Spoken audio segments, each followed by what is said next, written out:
Hi there, welcome back to my views and news. Three news stories. First, viewers, Ethiopia Somalia talks have ended. The two countries held meetings in Ankara. Did the talks collapse? Did the talks end without any agreement? What are the stumbling blocks? What are the obstacles to the agreement? Has any progress been made? Secondly, Eritrean opposition groups have held some meetings in Tigray. In Mekelle, they arrived 2 to 3 days ago. They are holding meetings there. Are they meeting with TPLF Debrecen or with TPLF Getachew? Lastly, Russia and US began talks today, direct talks between the two global powers are being held in Saudi Arabia. Let's start, viewers. First story is about Ethiopia Somalia talks. The two countries signed Ankara Declaration in December 2024, mediated by Turkey. They agreed to start technical level talks before the end of February and reach an agreement in 2 to 3 months to solve their bilateral issues. Ethiopia wants access to sea. Somalia are ready to give access, but uh, terms and conditions are going to be finalized. Ideally, Ethiopia would like full access to sea. It would like its military to be in control of the port, in control of the route leading to the port from Ethiopian territories. Somalia's ally, Egypt and Eritrea, have told Somalia that Ethiopian military should not be given access to sea through Somalia. So, hard talks ahead for the two sides. Difficult talks have been held. Ethiopian delegation was represented by Gideon Timotheus, the foreign minister. Somalia's delegation was represented by Ali Umar, state minister for foreign affairs. Interestingly, Somalia sent a state minister, not its federal minister of foreign affairs, who is Ahmed Fiki. Ahmed Malem Fiki is very close to Egypt. Perhaps Ali Umar is more acceptable to Ethiopia. That is why Ali Umar is negotiating with Ethiopian side. Hakan Fidan, Turkish foreign minister, was there too. He held separate meetings with both sides. So what happened?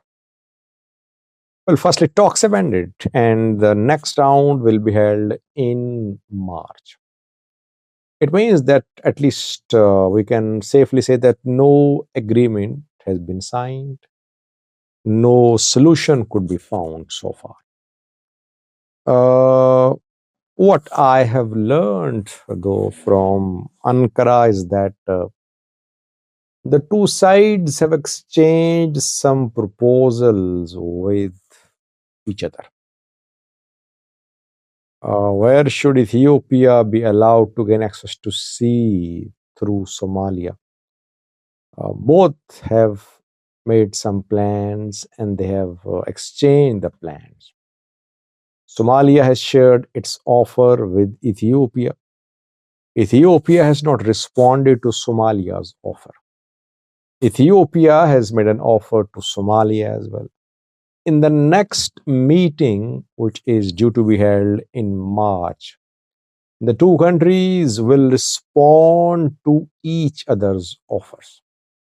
So we can say this session of talks was basically preliminary level of engagement. No progress was expected, by the way. It's a very thorny issue. Access to sea is a very thorny issue. It cannot be solved in just one meeting. We could see several rounds of discussions. Hopefully, the two sides stay in touch. They hold talks. Their talks don't collapse. If talks collapse, then we'll see resumption of bilateral tensions. So far, talks have not collapsed. They have agreed to meet again in March, reported. Joint statement has also been issued, and the two sides agreed to meet again in March next month.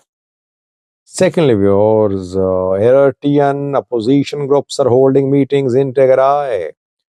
Brigade Nihamido people arrived in Tigray 2 days ago. Bijine Gebrigizab, Bright Future Movement leader, a leader of Brigade Nihamid too, has held some meetings in Makale. He met with Gitacho, the Tigray interim president. We are seeing posts, by the way, by Eritrean activists. They are saying that now they're just a few kilometers, a few miles away from Eritrean border. If they're in Tigray, suppose they're in Adegara, suppose they're in Adwad, mean they are a few miles away from Eritrean border. They're right. But how to cover these few miles? This is the question. Bright Future Movement leader Bijine met with Gitacho. Gitacho is seen as pro-Abiy. Abiy is being accused of planning to wage war on Eritrea. The Abiy government accuses Eritrea of waging war, of planning to wage war on Ethiopia.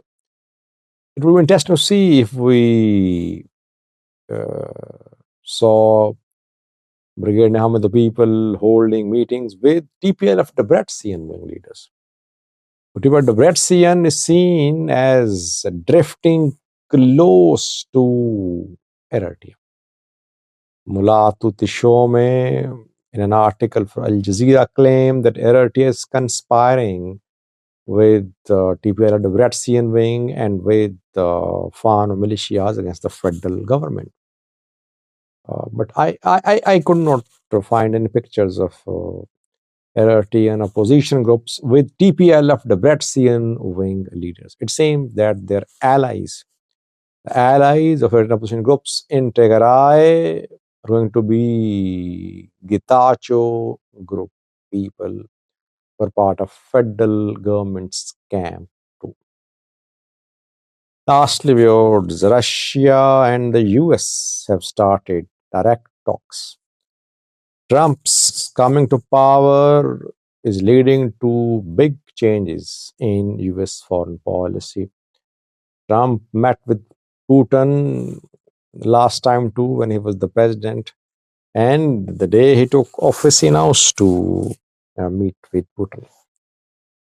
So far, talks are being held on foreign minister level. Talks are being held in Saudi Arabia, by the way. Saudi Arabia is basically a facilitator. It's not a mediator. It's a facilitator. Sergei Lavrov, Russian foreign minister, represented Russia in today's talks, while Marco Rubio, US Secretary of State, represented the US. Main point of discussions was the Russia-Ukraine war. Trump wants an end to this war, and Trump has been threatening Ukraine. Ukraine will have to make compromises. Ukraine received billions of dollars from the US. And US new president now is telling Ukraine to pay back in the form of minerals, in the form of underground resources which Ukraine has. If Ukraine is not in a position, if Ukraine does not receive support, military support, financial support from the US, from Europe, it won't be able to stand up to Russia. It would be easy for Russia to sweep across Ukraine, or at least to get a better deal at the negotiating table with Ukraine. So Trump government is indirectly supporting Russia, you can say. And it is opposing Ukraine indirectly, you can say. Let's see what happens after Sergei Lavrov, Marco Rubio meeting. We could see Trump-Putin meeting as well. Thanks for watching.